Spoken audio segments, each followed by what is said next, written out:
Assalamualaikum warahmatullahi wabarakatuh. Waalaikumsalam warahmatullahi wabarakatuh. Alhamdulillahi rabbil alamin wal 'aqibatu lil muttaqin wassalatu wassalamu ala Rasulillah sallallahu alaihi wasallam wa ala alihi wa ashabihi rasulillahi ajma'in. Raditu billahi rabba wa bil islami dina nabi Muhammadin nabiyya wa rasulah. Rabbi zidni ilma wa razuqni fahma. Bersyukur kepada Allah subhanahu wa ta'ala dengan mengucapkan alhamdulillahi rabbil alamin. Berselawat kepada Rasulullah dengan ucapan Allahumma salli wa sallim wa barik alaihi. Yang sama kita hormati, kita muliakan Ketua BKM Masjid Hidayatul Ansar Al-Ustaz Haji Hidriansah LC MSH. Yang saya hormati Sekretaris Masjid Hidayatul Ansar Bapak Samsudin SAG, Bendahara Masjid Hidayatul Ansar Bapak Syahrul Komandan. Yang saya hormati seluruh pembina dan penasihat Masjid Hidayatul Ansar serta jamaah, para orang tua, abang-abang yang hadir pada malam hari ini. Terkhusus di sini hadir Ketua Yayasan Ansarul Jadid sebagai donatur tetap pembangunan Masjid Hidayatul Ansar, Bapak BKN Baginda Kufon Nasution.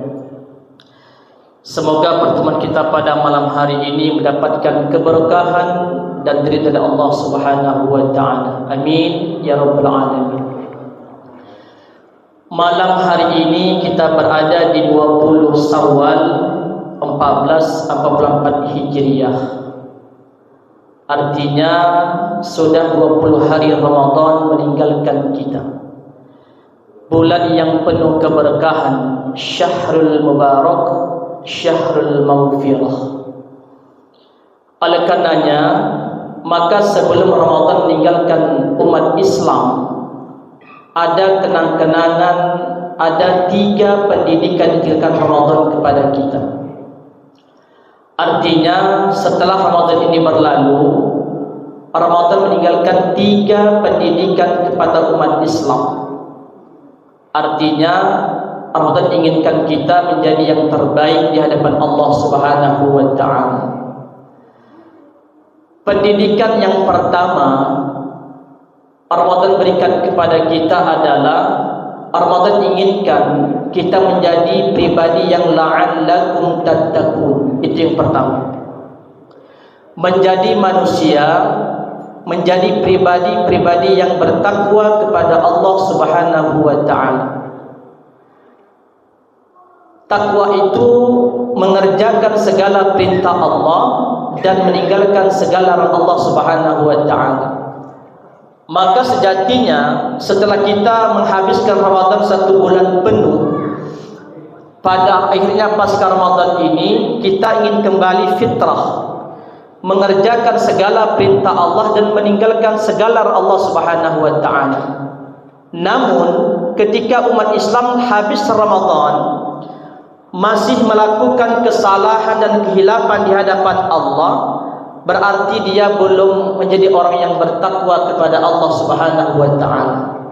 Dia kembali pada habitatnya, suka melakukan kesalahan, kezaliman, kemaksiatan, padahal dia sudah dimadrasahkan 1 bulan penuh oleh Ramadan. Berarti dia belum menjadi orang yang bertakwa kepada Allah Subhanahu wa ta'ala. Perlu sebagai catatan bahwa takwa itu tidak sekedar ibadahnya rajin kepada Allah. Takwa itu bukan sekedar dia rajin ibadah salat fardunya luar biasa kepada Allah, zuhurnya rajin, maghribnya rajin, isanya rajin, subuh rajin, semua rajin. Tahajud nggak pernah tinggal beliau. dan menghatamkan Al-Quran, baca Al-Quran luar biasa kepada Allah Subhanahu wa ta'ala. Tidak sekedar itu takwa kepada Allah, tapi orang bertakwa itu lebih dari itu. Dia gemar memberi dan gemar membagi. Itu bertakwa. Maka orang yang beriman itu harus dia bertakwa kepada Allah Subhanahu wa ta'ala. Konteks ayat kan begini: Ya ayyuhalladzina amanu kutiba alaikumus siyam kama kutiba alal ladzina min qablikum la'allakum tattaqun. Orang yang beriman diwajibkan untuk berpuasa Ramadan. Dengan berpuasa Ramadan, maka finishnya apa? Maka apa hadiahnya? Itu takwa. Mendapatkan gelar predikat yang tertinggi oleh Allah Subhanahu wa taala, takwa, untuk orang-orang yang beriman kepada Allah Subhanahu wa taala. Maknanya iman dan takwa beda ternyata. Orang yang beriman dan yang bertakwa itu beda. Banyak orang yang beriman kepada Allah tapi enggak bertakwa kepada Allah Subhanahu wa taala. Tapi orang yang bertakwa kepada Allah sudah barang tentu dia beriman kepada Allah Subhanahu wa ta'ala. Jamaah rahimakumullah, oleh karenanya kita dituntut tidak saja beriman kepada Allah, tapi dituntut untuk bertakwa kepada Allah Subhanahu wa ta'ala. Yuk kita lihat pada hari ini, banyak orang yang beriman kepada Allah. Dia beriman kepada Allah, percaya adanya Allah, tapi enggak salat. Berarti enggak bertakwa kepada Allah. Dia beriman pada Al-Quran, tapi enggak baca Al-Quran. Jangankan baca Quran, memegang pun enggak mau dia. Artinya imannya ada, tapi enggak bertakwa kepada Allah Subhanahu wa ta'ala. Karena orang bertakwa itu tidak sekadar dia ibadahnya rajin, tetapi dia gemar memberi dan berbagi. Kembali ke Quran surah Al-Imran 134, itu Allah katakan ada 3 ciri-ciri orang beriman itu. Salah satunya apa? Alladzina yunfikuna fis-sarra'i wad-dharra.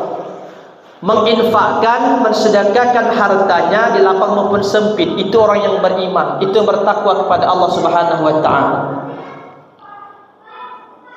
Ada satu contoh yang sangat menarik. Ini saya sering katakan di mana saya ceramah, ini saya sering katakan. Ini contoh ya, sebagai iktibar bagi kita.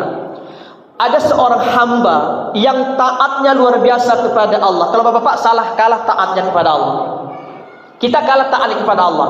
Namanya siapa? Abu Ibnu Hasim.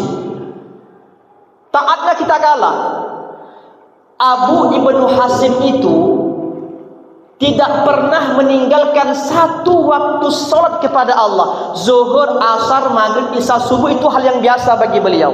Taatnya luar biasa kepada Allah, imannya kuat kepada Allah. Tahajud tidak pernah tinggal beliau. Kalau Pak Sam tahajud berapa sebulan sekali? Sama, Ustaz begitu juga. Kita jujur aja lah. Mungkin Ustaz bisa katakan bisa sebulan sekali atau sebulan 2 kali. Paling Ramadan lah i'tikaf 10 hari penuh, mudah-mudahan. Ya, kita jujur-jujur aja. Abu Hasim tidak pernah meninggalkan tahajud kepada Allah. Taat luar biasa kepada Allah. Mengkhatamkan Al-Quran 1 hari 7 kali khatam beliau. Taatnya luar biasa. Imannya luar biasa kepada Allah. 1 hari 7 kali khatam, 30 juz itu Pak, dibaca beliau 1 hari 7 kali khatam. Kalau Pak Aryananta 1 hari berapa khatam? Belum, sebulan sekali. Alhamdulillah, sebulan sekali alhamdulillah. Dia pula setahun sekali nggak pernah kita khatam. Itu gawat. Ini karena baca Quran itu kita tunggu Ramadan, habis Ramadan gelap, dan baca Quran lagi. Ini salah ini, ya kan? Kita lihatlah Ramadan ini penuh masjid orang baca Quran, penuh masjid orang sholat ibadah kepada Allah. Bagus, silakan. Tapi habis Ramadan lanjutkan baca Quran, lanjutkan ibadah kepada Allah Subhanahu wa ta'ala. Maka satu ungkapan para ulama mengatakan, kita jangan, mohon maaf ini, menjadi muslim, mukmin, musliman. Jangan pernah. Artinya tetap istiqomah kepada Allah Subhanahu wa taala. Taatnya luar biasa kepada Allah Abu bin Hasim. Salat tak pernah tinggal, tahajud tak pernah tinggal, menghatamkan Quran 1 kali 7 kali khatam. Tapi beliau pelit. Itu dia. Dia imannya kuat, level atas, luar biasa iman kepada Allah. Tapi beliau dalam sejarah pelit, bakhil, kedekut. Tetangga enggak makan dia enggak mau tahu, anak yatim kelaparan dia enggak mau tahu, enggak pernah silaturahim, enggak pernah bertetangga, enggak pernah menjenguk orang sakit. Dia ibadah saja kepada Allah. Tapi semua ibadahnya itu tak bernilai pada Allah Subhanahu wa taala. Kenapa? Suatu ketika datang malaikat datang ke rumah beliau. Assalamualaikum. Waalaikumsalam Allah. Siapa kegerangan malaikat? Ngapa datang ke rumahku? Aku mencatat orang-orang penghuni surga. Maka terbenaklah di benak di Ibnu Hasim, akulah orangnya, ahli surga. Ya malaikat izin, adakah namaku di situ? Katanya. Dibuka-buka malaikat, enggak ada nama Abu bin Hasim. Kenapa? Apa kata malaikat? Engkau taat ibadah kepada Allah, rajin musalat luar biasa, tahajud tak pernah tinggal, menghatamkan Quran 1 kali 7 khatam. Tapi engkau ibadah untukmu sendiri, bukan untuk orang lain. Engkau pelit, bakhil, kedekut. Maka semua ibadah yang kau lakukan Abu bin Hasim tidak bernilai pada Allah Subhanahu wa taala. Artinya apa? Kita harus beriman kepada Allah dan bertakwa kepada Allah Subhanahu wa taala. Karena takwa itu tidak sekedar taat ibadah kepada Allah, tapi gemar memberi dan berbagi. Itu takwa. Jamaah rahimakumullah, oleh karenanya inilah pribadi pendidikan yang pertama adalah menjadikan kita pribadi yang la'allakum tattaqun, menjadi pribadi yang pandai, yang bertakwa kepada Allah Subhanahu wa taala. Itu yang pertama. Takwa itu penting. Maka mari kita setelah kita beriman kepada Allah, kita bertakwa kepada Allah Subhanahu wa taala. Yang kedua, pendidikan yang kedua adalah Ramadan inginkan kita menjadi la'allakum tashkurun. Itu yang kedua. Menjadikan kita pribadi-pribadi yang pandai bersyukur kepada Allah Subhanahu wa taala. Maka habis Ramadan ini kita pandai bersyukur kepada Allah Subhanahu wa taala. Ketika Allah berikan nikmat yang banyak, kita bersyukur kepada Allah. Dikasih kebahagiaan, ketentraman, kedamaian, kita bersyukur kepada Allah Subhanahu wa taala. Ketika dikala Allah kasih musibah, ujian, tetap kita bersyukur kepada Allah Subhanahu wa taala, tak boleh mengeluh. Dikasih rezeki, bersyukur. Tidak ada rezeki, tetap bersyukur kepada Allah, tak boleh mengeluh. Karena mensyukur nikmat itu hukumnya wajib ternyata. La in syakartum la azidannakum wa la in kafartum inna azabi lasyadid. La in syakartum, jika kau bersyukur, itu perintah Allah. Itu wajib hukumnya. Jika kau bersyukur kata Allah, Allah tambah nikmat-nikmat lainnya. Tak bersyukur, ada siksa, azabi lasyadid, siksa sangat pedih. Maka sebesar apapun Allah berikan kepada kita, bersyukur. Sekecil apapun Allah berikan kepada kita, tetap bersyukur kepada Allah Subhanahu wa taala. Bersyukur kita kepada Allah. Allah berikan kenikmatan, bersyukur. Diberikan kesehatan, bersyukur. Diberikan kelapangan waktu, kesempatan, bersyukur. Ketika Allah memberikan kita satu penyakit, kita tetap bersyukur kepada Allah Subhanahu wa taala, tak boleh mengeluh. Ketika Allah berikan bapak rezeki, bapak bersyukur kepada Allah. Ketika Allah berikan kenikmatan, kedamaian, bersyukur bapak kepada Allah Subhanahu wa taala. Ketika Allah memberikan kita penyakit, tetap kita bersyukur kepada Allah Subhanahu wa taala, tak boleh mengeluh. Mana tanda syukur kita ketika kita sakit? Bapak, ketika bapak sakit, Allah ambil 3 hal dari kita. Allah ambil 3 hal dari bapak ketika sakit. Yang pertama Allah ambil paras wajah. Yang dulu semangat, ceria, ketika sakit suram, tak semangat, tak bergairah. Ada orang sehat, ada orang sakit, semangat dia? Tak ada. Lemah dia, sakit. Yang kedua apa Allah ambil? Selera makan Allah ambil. Orang sakit itu Pak nggak selera makan. Dibawakan lontong malam nggak suka, sate ayam, sate kambing, nasi gurih, nasi uduk, nggak dimakannya itu, nggak selera dia makan. Kari dikasih kari kambing, kepala kakap, kepala tongkol, kepala gurami, kepala apapun nggak suka dia, karena nggak selera makan. Itu orang sakit. Maka hari ini kita terbalik, ya terbalik. Kadang kita mohon maaf ini sering kita terjadi ketika ada kawan sakit di rumah sakit terbaring. Siapa sakit itu? Bapak ini gitu. Yuk kita jenguk yuk, ayo. Terkadang apalagi kok emak-emak ini sama bapak-bapak kan sering itu melakukan itu. Yuk kita bawa buah-buahan, bawa jeruk, bawa roti, bawa bolu. Itu siapa yang makan itu? Yang jaga. Yang sakit makin parah, yang jaga makin kenyang. Ini salah tradisinya. Maka menjenguk itu orang sakit itu bisa bawa kue, bisa bawa buah-buahan, bawa duit, bantu dia.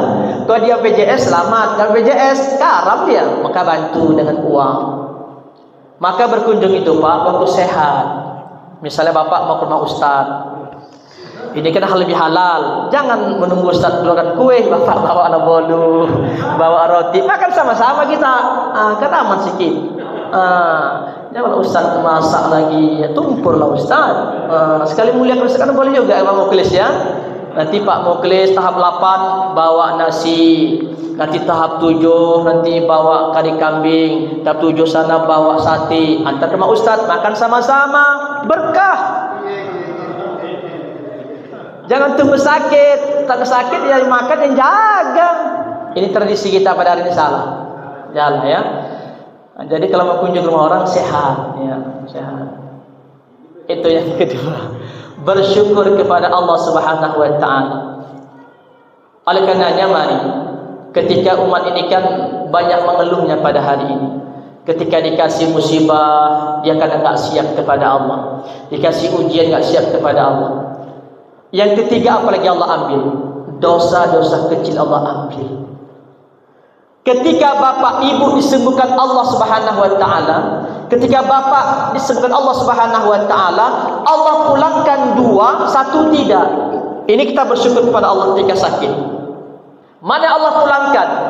Ketika bapak sembuh, Allah pulangkan yang pertama paras wajah yang suram, yang tak semangat kembali semangat, bergairah, ingin bekerja, ingin kesana kemari, semangat dia. Yang kedua apalagi Allah kembalikan? Selera makan Allah kembalikan. Waktu sakit gak selera makan, sate gak mau, martabak telur, martabak bangka, martabak Mesir gak suka dia, gak selera dia. Gitu sembuh, pantang terletak, habis dimakan. Tapi dosa-dosa kecil tidak Allah kembalikan. Maka kita bersyukur kepada Allah ketika sakit. 2 Allah kembalikan, 1 tidak.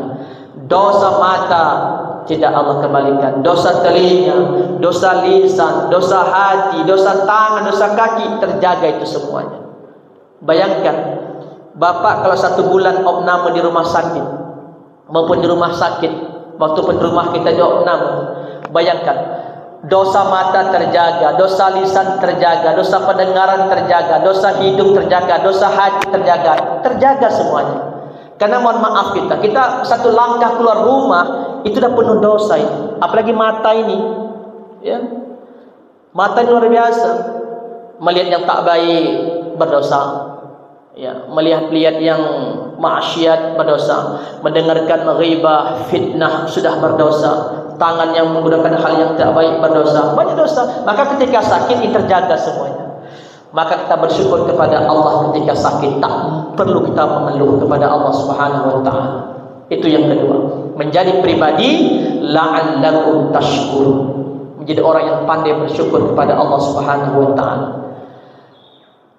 Jemaah rahimahullah, oleh karenanya ada 4 kriteria rumah tangga pada hari ini. Ini mengulang sejarah nih Pak. Dulu ada keluarga ini dan hari ini muncul keluarga ini. Ya, ada 4 keluarga itu. Maka kita bersyukur kepada Allah kalau kita ini taat ibadah kepada Allah Subhanahu Wa Taala. Ada keluarga yang pertama dulu, hari ini ada keluarga itu. Dulu ada keluarga, suaminya taat ibadah kepada Allah, saleh kepada Allah, tapi istrinya enggak taat kepada Allah, malas salat, malas taat kepada suami. Siapa ini, Pak? Nabi Nuh alaihissalam. Sekarang ada suaminya taat ibadah kepada Allah, suaminya saleh kepada Allah, tapi istrinya enggak salat kepada Allah, tidak saleha dia, pembangkang dia, pendusta agama dia. Ada hari ini. Yang kedua, ada keluarga dulu, istrinya yang taat kepada Allah, saleha kepada Allah, patuh kepada suami, tapi suaminya malah nggak taat kepada Allah, tak saleh kepada Allah Subhanahu wa taala. Itu dia Firaun laknatullah. Maka hari ini ada orangnya juga, suaminya nggak pernah salat, nggak saleh suaminya, nggak jadi panutan, nggak jadi imam bagi istrinya, tapi istrinya ya Allah taatnya luar biasa kepada Allah, salehahnya kepada Allah luar biasa. Ada hari ini keluarga itu. Dulu yang ketiga, ada keluarga yang nggak pernah ibadah suaminya, yang nggak taat suaminya, yang nggak saleh suaminya, istrinya pun nggak taat kepada Allah, nggak salehah dia kepada Allah, murka dua-duanya. Siapa ini? Abu Jahal. Dan hari ini ada Abu Jahal berikutnya. Suaminya enggak sholat, suaminya enggak taat, istrinya pun enggak saleh dan enggak taat ibadah kepada Allah. Inilah keluarga Abu Jahal. Ada hari ini. Kita inginkan yang keempat. Kita ingin yang keempat. Keluarga dulu, suaminya taat ibadah kepada Allah, saleh dia kepada Allah, istrinya pun taat kepada Allah, solehah dia kepada Allah. Siapa yang? Keluarga Nabi Ibrahim alaihissalam. Hari ini ada orang yang suaminya taat ibadah kepada Allah, saleh dia kepada Allah, istrinya pun ya Allah taat kepada Allah. Tapi luar biasa Nabi Ibrahim, istrinya dua. Jadi kalau bapak mau taat, lebih taat, harus istrinya dua, biar lebih taat dia kepada Allah. Kan Sarah Hajar, istri Ibrahim kan, Siti Hajar, Siti Sarah, dia makin taat ibadah kepada Allah. Maka bapak makin taat ibadah kepada Allah, makin saleh, harus istri dua. Muklis berani istri dua? Satu cukup. Baik, Pak Bambang. Contoh, tapi ikut betul sebelahnya. Saya Pak Bambang ya.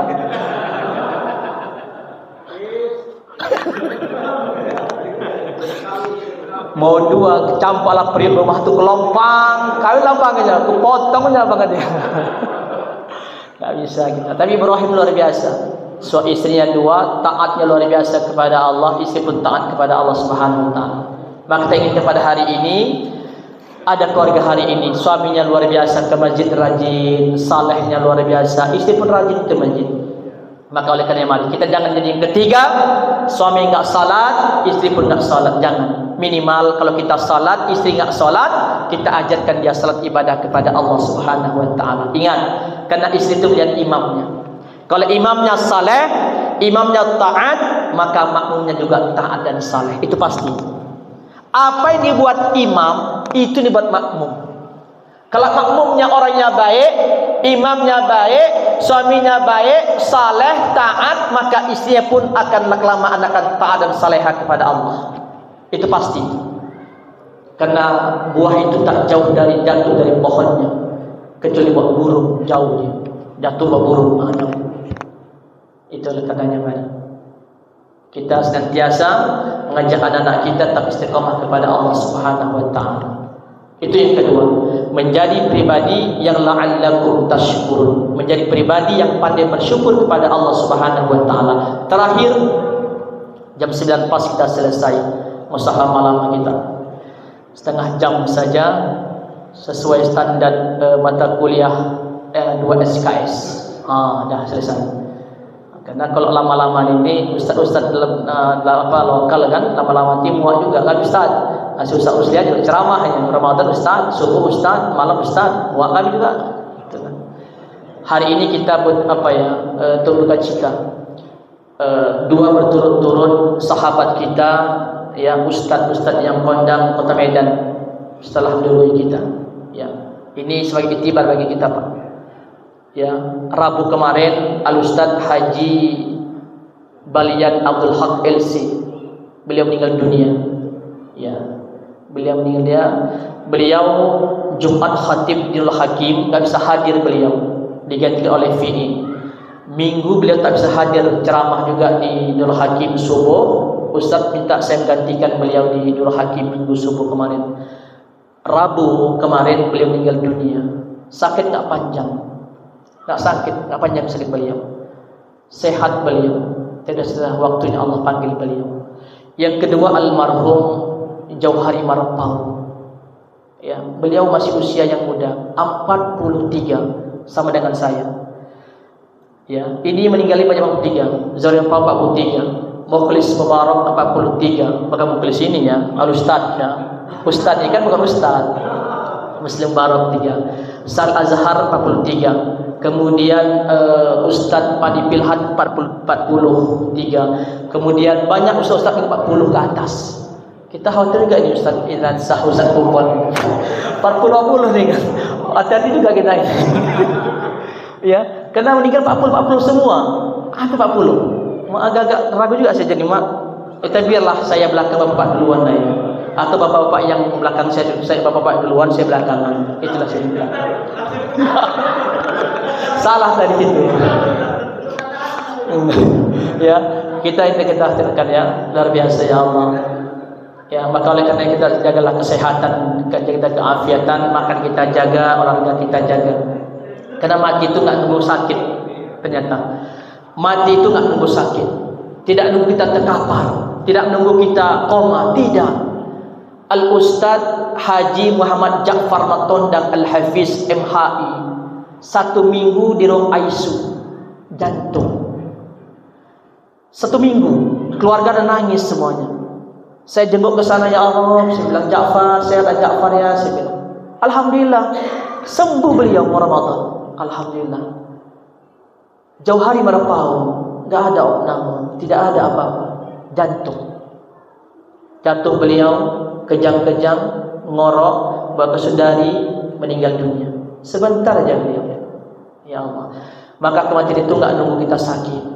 Maka mari kita siapkan kematian itu dengan banyak beriman ibadah kepada Allah Subhanahu wa taala. Tingkatkan iman kita kepada Allah, takwa kita kepada Allah Subhanahu wa taala. Dan ini kita persiapkan untuk Allah Subhanahu wa taala. Tak banyak kita bawa pulang. Semua tinggal ini, ya. Yang kita punya tinggal. Yang kita buat cuma 3, amal, ilmu, iman. Ini aja. Kalau kita punya amal, kita punya ilmu, kita punya iman, kita selamat di alam barzah. Maka kita siapkan 3 ini. Terakhir, pada ketiga ada kata Ramadan pada kita, menjadi la'allakum yarshudun. Itu yang terakhir. Pendidikan yang terakhir adalah kepada kita, yang terjadi kepada kita adalah la'allakum yarshudun. Menjadi pribadi yang benar, yang jujur. Maka Ramadan inginkan kita habis Ramadan ini menjadi orang yang benar, yang baik, yang jujur kita. Kalau ketika Ramadan kita ibadah kita tepat waktu, zuhur tepat waktu, asar, maghrib, isya, subuh, maka pasca Ramadan Ramadan inginkan kita tepat waktu ibadah kita kepada Allah Subhanahu wa taala. Kita jadi orang yang benar, yang jujur, berkata yang baik, berkata yang benar. Tak boleh kita berfitnah, tak boleh kita mengadu domba, tak boleh kita menzalimi orang. Jaga lisan kita. Jadi orang yang benar kita kepada Allah Subhanahu wa taala. Karena Ramadan itu melatih kita jadi orang yang benar. Hati kita benar, lisan kita benar, semua benar, akidah kita benar, akhlak kita benar. Karena Ramadan ini mendidik kita orang yang jujur. Bapak enggak puasa, bapak bisa bohong kepada orang, bisa berbohong kepada keluarga, tapi kepada Allah enggak bisa. Bapak puasa di rumah, sahur, ikut sahur dengan keluarga, pagi berangkat ke kantor, di kantor bapak buka puasa diam-diam, sampai di rumah ditanya ibu, bapak puasa, ibu enggak tahu, tapi Allah tahu. Inilah belajar jujur. Ini jujur. Maka oleh karenanya puasa ini nikmat yang terbesar berikan kepada kita. Oleh karenanya mari, maka pasca Ramadan ini kita kembali kepada orang yang benar, orang yang baik kepada Allah Subhanahu wa taala. Mudah-mudahan 3 hal inilah pendidikan Ramadan kepada kita. Yang pertama, menjadi la'allakum tattaqun, menjadi orang yang bertakwa kepada Allah Subhanahu wa taala. Dan yang kedua, la'allakum tashkurun, jadi orang yang pandai bersyukur kepada Allah Subhanahu wa taala. Dan yang ketiga, la'allakum yarshudun, jadi orang yang benar, orang yang baik kepada Allah Subhanahu wa taala. Mudah-mudahan habis Ramadan ini kita bertambah amal ibadah kita kepada Allah Subhanahu wa taala. Terakhir kata Rasulullah, sukses Ramadan kita bukan ketika di Ramadan, tapi pasca Ramadan. Ketika Ramadan, ibadah kita rajin, tahajud kita rajin, sedekah kita rajin, baca Quran kita rajin. Pasca Ramadan, bertambah amal ibadah kita, tambah amal saleh kita, bertambah baca Quran kita, maka sukses Ramadan kita. Tapi ketika Ramadan, kita ibadahnya luar biasa, tahajud luar biasa, baca Quran luar biasa, sedekah luar biasa. Tapi habis Ramadan, baca Quran kita jarang, ibadah mulai longgar, sedekah mulai jarang, baca Quran mulai jarang, maka gagal Ramadan kita. Mudah-mudahan kita kepada Allah untuk husnul khatimah. Amin ya rabbal alamin. Demikian, wassalamualaikum warahmatullahi wabarakatuh.